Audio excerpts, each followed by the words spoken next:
In this video, we'll be looking at the 2015 AP Stats free response question number 6. This is the investigative task. All right, I'm going to assume that you've read the question.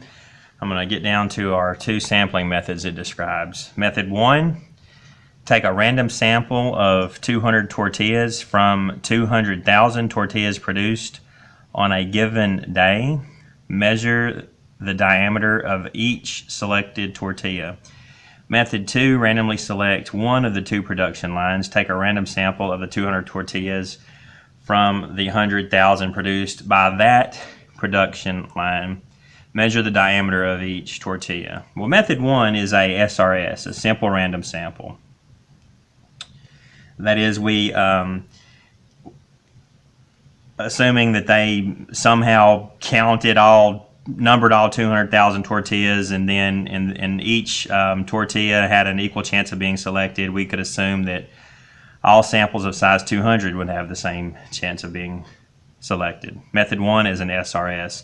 Method 2, however, is it's a quasi, I would call it a cluster sample. In a cluster sample, you hope that your clusters are going to be representative of your entire population.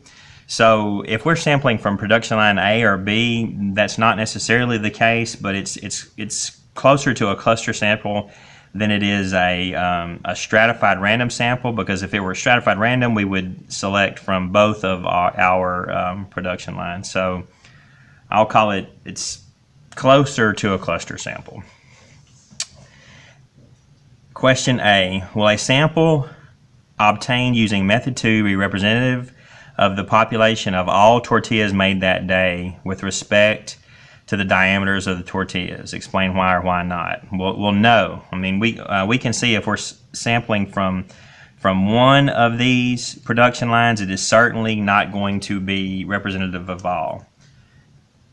No. Method 2 will not be representative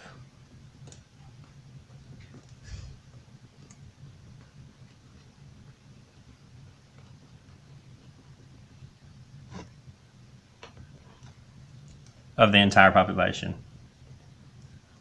This is a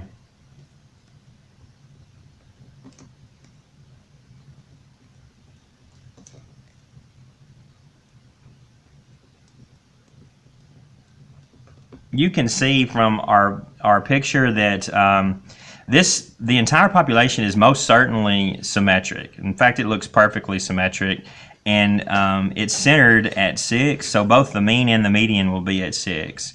However, the individual production lines, it's stated they are normally distributed with mean 5.9 and mean 6.1. So if we pick from either one of these, we are not going to get something that looks like the whole population. All right.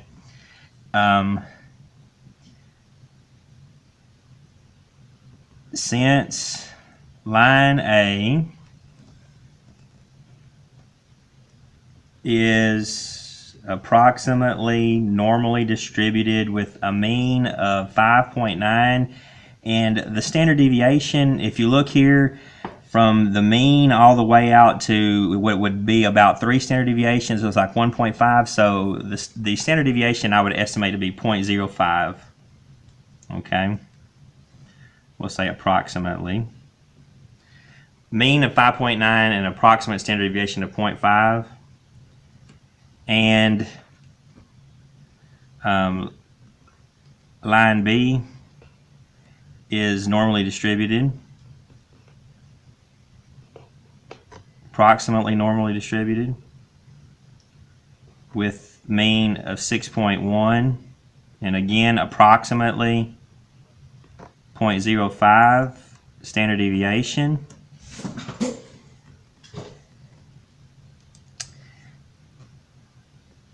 Then sampling from either of these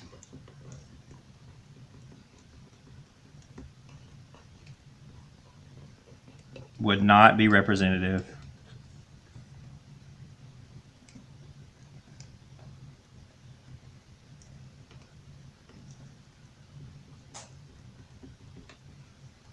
of the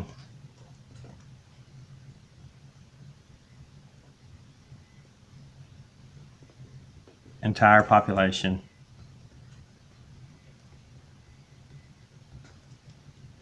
Since the pop mean mu is I'm going to say approximately 6, but looking at that picture, it is 6. Mu 6.0 inches.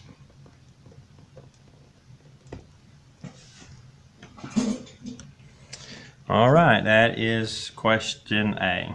Next, B.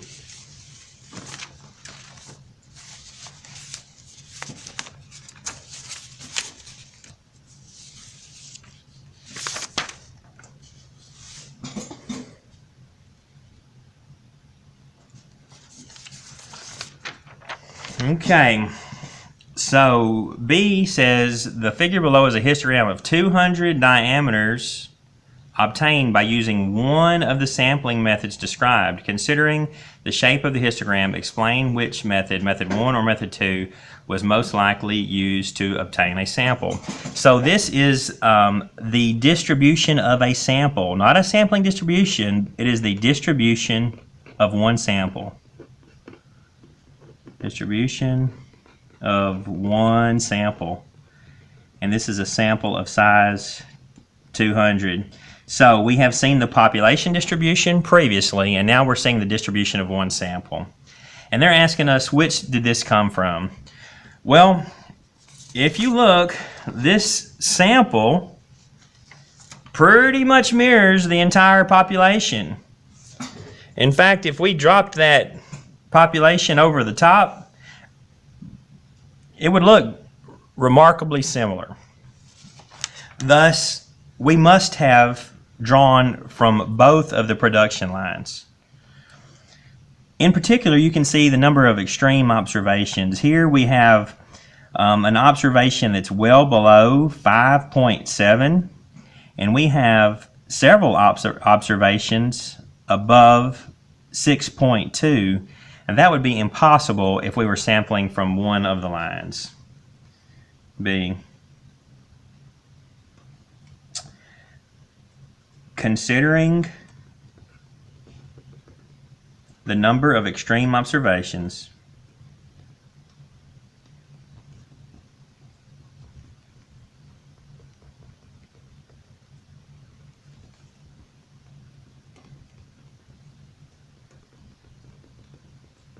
and the bimodal shape,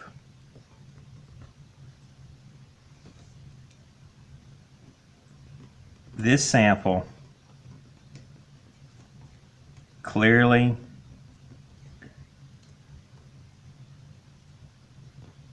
was produced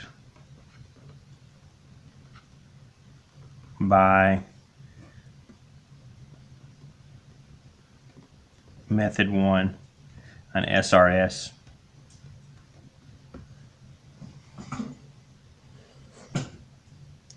All right. C. Which of the two sampling methods, method 1 or 2, will result in less variability in the diameters of the 200 tortillas in the sample on a given day? Well, this question is again referencing one sample, okay, the distribution of a single sample. Well, this particular sample is distributed like our entire population, all right? And you can see we have a mean of approximately 6, and we have a peak at about 5.9 and a peak at about 6.1. So we have a lot of observations that are some distance away from our mean. This standard deviation would be much greater than if we sampled from one of our lines. All right. Thus, method 2 method 2 would result in less variability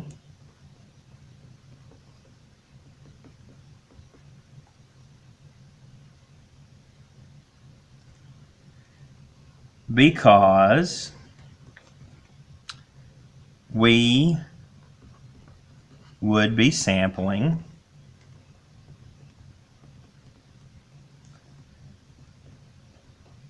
from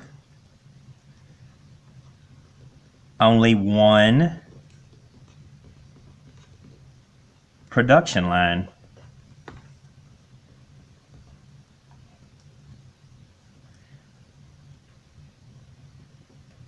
Each of the individual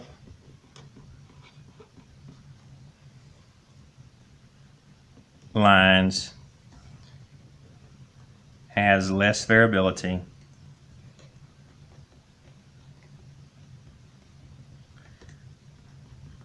than the entire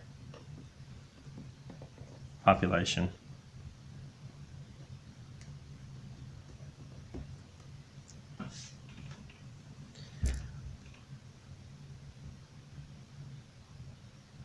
All right. Next, question D.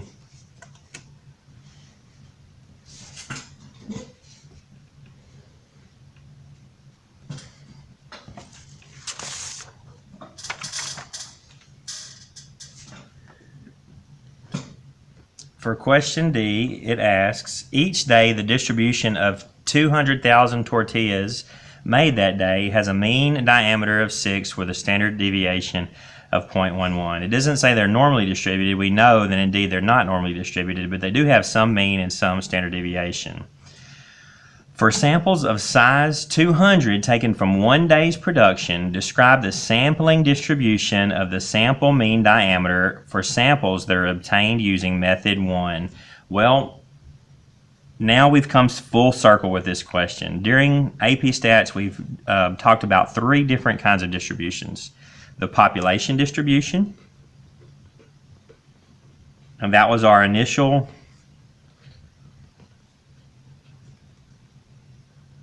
population distribution, and that was our initial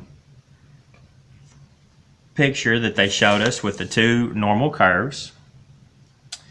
We have a distribution of a sample distribution, that is one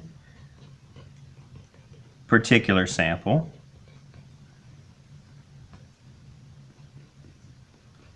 And lastly, we have the sampling distribution. That is the distribution of all possible samples of some fixed size. All right. And the sampling distribution, that's the foundation of our inference. Okay, so the question is, for samples of size 200 taken from one day's production, describe the sampling distribution of the sample mean for diameters that are obtained using method 1. Well, since our sample size is so large, we know by the central limit theorem that the sampling distribution will be approximately normal. So this is D. By the central limit theorem, central limit theorem,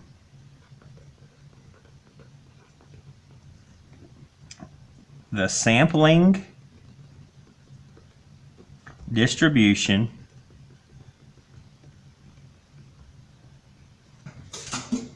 of sample means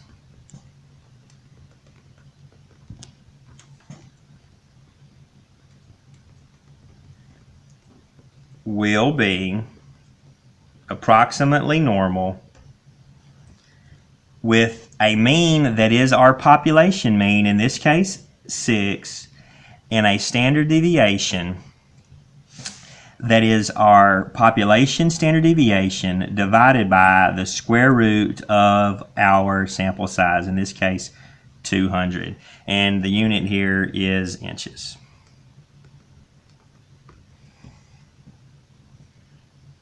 All right, that is D. Question E. Suppose that one of the two sampling methods will be selected and used every day for 1 year, 365 days. The sample mean of 200 diameters will be recorded each day. Which of the two methods will result in less variability? All right, well, we know how method one is going to be drawing from this population, essentially. All right, a normal distribution with a mean of 6 and 0.11 divided by square root of 200 is about 14, so that's close to 0.01. We're going to have 365 observations from this thing. This is going to be remarkably tight. You're going to get samples that are very, very close to 6. Lots of 5.99s and 6.01s. Almost never a 5.97 or 6.03. So method 1, very little variability. Method 2, however, what does that sampling distribution or this partial sampling distribution want to look like? Well, it's going to look like the original population, ironically enough. We're going to have essentially, here's 6, and I'm going to exaggerate it a little bit over here. Here's 6.1, and here's 5.9. If we're taking from each one of these individually normal curves and then finding x bars, we're gonna have two clumps, x bar, x bar, x bar, and you're gonna get something that approaches normal on each one of these. X bar, x bar, x bar, x bar. All right, and each one of these are going to be mound shaped, all right, and they're going to be centered on their particular means, but they're going to be a ways away from 6. So method 2, what you're going to end up seeing is something that mirrors the original population. So we've kind of come full circle. We saw that using method 1 for our sample distribution looks like the original population, but now for the sampling distribution, method 2 would look like the original population. So this is the beauty of this particular investigative task. We're really looking at the difference between the sample distribution, this is one sample, and the sampling distribution, infinite samples, how they are distributed, okay, or a large finite number in some cases, all of the samples of some particular size. All right, so most certainly we will have less variability in this top situation. Method 1 will have less variability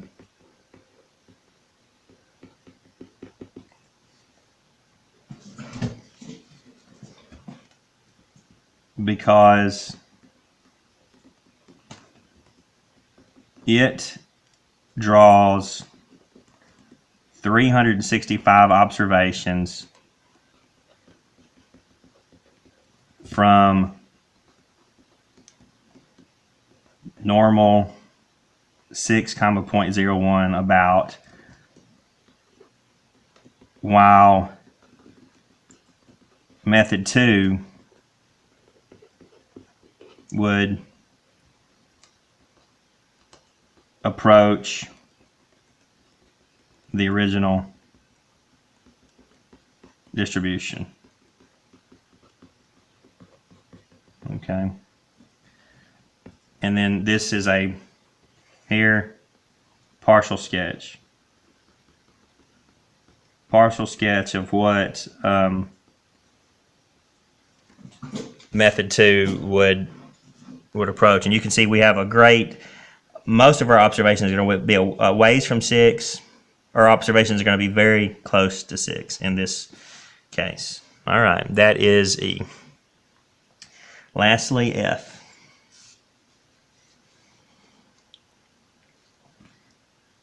A government inspector will visit the facility on the 22nd to determine if we are complying with the mean of 6. The manager knows that with both sampling methods, the sample mean is an unbiased estimator. And we can see that here. This is going to be symmetric, so our mean most certainly would be at 6, and here we can see the mean is at 6. So both of these methods will give a statistic that is centered properly. It's going to be unbiased. However, the manager is unsure which method is more likely to produce a sample mean that is close to 6 on the day of the sampling. Based on your previous answers, which of the two sampling methods, method 1 or method 2, is more likely to produce a sample mean? Well, my illustration here, or this little graphic, completely sums it up. Here we are very sure to get something very close. In fact, 99.7% of all samples are going to be between 5.97 and 6.03. Okay? A, B, C, D, E, F. Using method 1,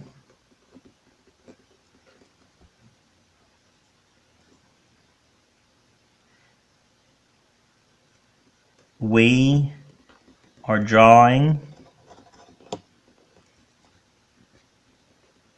from a population, that is these samples, that is normally distributed.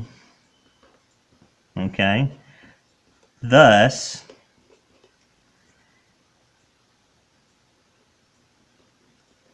more than 99% of samples will be between 5.97 and 6.03. Well, they will live in that interval.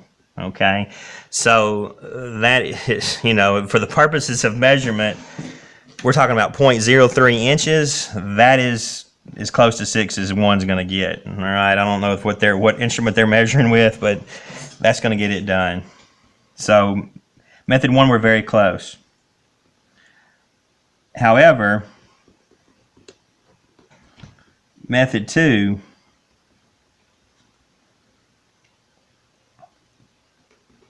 would rarely produce samples near 6. And C, E part. All right.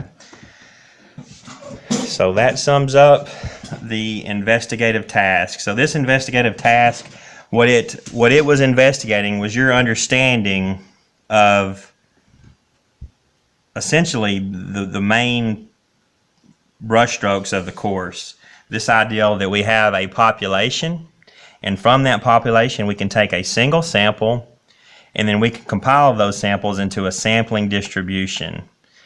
And with that sampling distribution, we then can draw some inferences. All right, so really fantastic. Whoever wrote this particular question needs to pat themselves on the back. Really thought this one was a clever one.